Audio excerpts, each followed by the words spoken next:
ایران کے بحرین اور کویت میں امریکی تنصیبات پر جوابی حملے۔ فورسز نے بحرین اور کویت میں امریکی فوج کے 8 فوجی مقامات کو نشانہ بنا کر تباہ کر دیا۔ کویت میں السلم ایئر بیس، بحرین میں امریکی 5th فلیٹ کو بیلسٹک میزائلز اور ڈرون سے نشانہ بنایا گیا۔ پاسداران انقلاب کے مطابق دشمن کی جارحیت کا منہ توڑ جواب دیا جائے گا۔ عبوری معاہدے کے تحت آبنائے ہرمز میں ٹریفک کو کنٹرول کرنے کے انتظامات ایران کے پاس ہیں۔ خلاف ورزی پر ماضی کی نسبت زیادہ سختی سے نپٹا جائے گا۔ امریکہ کی وعدہ خلافی اور حملے۔ ایران نے اتوار کے تکنیکی مذاکرات منسوخ کر دیے۔ ایران نے حالیہ امریکی حملوں اور مفاہمتی یادداشت کی شرائط پوری نہ ہونے کے باعث امریکہ کے ساتھ اتوار کو ہونے والے تکنیکی مذاکرات میں شرکت منسوخ کر دی۔ ایرانی سپریم لیڈر کے دفتر سے وابستہ مہدی فضائلی نے سرکاری ٹی وی کو بتایا کہ امریکی حملوں اور معاہدے کے تحت کیے گئے وعدے پورے نہ کرنے کی وجہ سے تہران نے مذاکرات میں حصہ نہیں لیا۔ ایران کا موقف ہے جب تک امریکہ اپنے وعدوں پر عمل نہیں کرتا تب تک کسی بھی قسم کے مذاکرات بے سود ہیں۔ ایران کی خلیجی ممالک کو سیکیورٹی شراکت داری کی پیشکش۔ ایران کے وزیر خارجہ عباس عراقچی نے خلیجی ممالک کے ساتھ علاقائی سلامتی کے لیے شراکت داری کی تیاری کا اظہار کیا۔ عراقی قومی سلامتی کے مشیر قاسم العبودی سے ملاقات میں انہوں نے کہا کہ خلیجی ممالک کو حالیہ مہینوں کے واقعات سے سبق سیکھتے ہوئے خطے کے سیکیورٹی ڈھانچے کے بارے میں مشترکہ فیصلہ کرنا چاہیے۔ عباس عراقچی نے واضح کیا کہ کسی بھی علاقائی سیکیورٹی معاہدے میں اقتصادی تعاون شامل ہونا چاہیے، جبکہ خطے سے باہر کی فوجی طاقتوں کو اس میں بالکل شامل نہیں ہونا چاہیے۔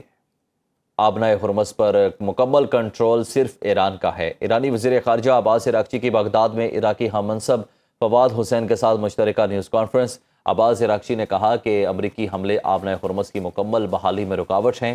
امریکہ جنگ بندی معاہدے کی پاسداری کرے، رکاوٹیں دور ہونے کے بعد صورتحال معمول پر آ جائے گی۔ لیبنان پر اسرائیلی حملے اب بھی جاری ہیں۔ جنگ کا تسلسل پورے خطے کی تباہی کا سبب بنے گا۔ عراقی حکومت نے ایران پر کیے جانے والے حملوں کی شدید مذمت کی۔ بغداد کے ساتھ اسٹریٹجک تعلقات کو وسعت دینا چاہتے ہیں۔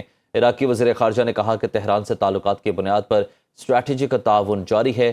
ایران اور امریکہ کے درمیان مفاہمتی یادداشت مثبت اقدام ہے۔ ایرانی وزیر خارجہ سے مثبت بات چیت ہوئی۔ آبنائے ہرمز کے اطراف اب بھی جھڑپیں جاری ہیں۔ خطے کو محفوظ بنانے کے لیے تمام ممالک کو کردار ادا کرنا ہوگا۔ جنگ پورے خطے کے لیے نقصان دہ ہے، اسے اب ختم ہونا چاہیے۔ مشرق وسطیٰ میں نئی جھڑپیں۔ امریکہ کے ایران پر فضائی حملے۔ ایران پر معاہدے کی خلاف ورزی کا الزام۔ امریکی صدر ٹرمپ کی ایران کو مکمل تباہ کرنے کی دھمکی۔ امریکی سینٹرل کمانڈ کا مطابق ایران کے مواصلاتی مراکز، فضائی دفاعی تنصیبات، ڈرون ذخیرہ گاہوں اور بارودی سرنگیں بچھانے کی صلاحیت سے متعلق اہداف کو نشانہ بنایا گیا۔ تجارتی جہاز پر حملے کے جواب میں ایران کے 10 فوجی اہداف پر فضائی کارروائی کی گئی۔ ایرانی سرکاری میڈیا نے تصدیق کرتے ہوئے کہا کہ قشم جزیرے میں ایک گاؤں کو میزائل سے نشانہ بنایا گیا۔ امریکی صدر ٹرمپ کا کہنا ہے کہ امریکی فوج نے جنگ بندی معاہدے کی خلاف ورزی پر ایران کو نشانہ بنایا۔ ضرورت پڑی تو فوجی کارروائی مکمل کی جائے گی۔ ٹرمپ کی ایران کے خلاف سخت فوجی کارروائی کی وارننگ۔ ایران کے میزائل اور ڈرون ذخائر، ساحلی ریڈار تنصیبات اور دیگر فوجی اہداف کو نشانہ بنایا۔ ایسا وقت آ سکتا ہے جب ہمارے لیے مزید تحمل کا مظاہرہ کرنا ممکن نہ رہے، اور ممکن ہے کہ ہمیں وہ فوجی کارروائی مکمل کرنی پڑے جس کا ہم نے کامیابی سے آغاز کیا تھا۔ ایسا ہوا تو ایران کا وجود باقی نہیں رہے گا۔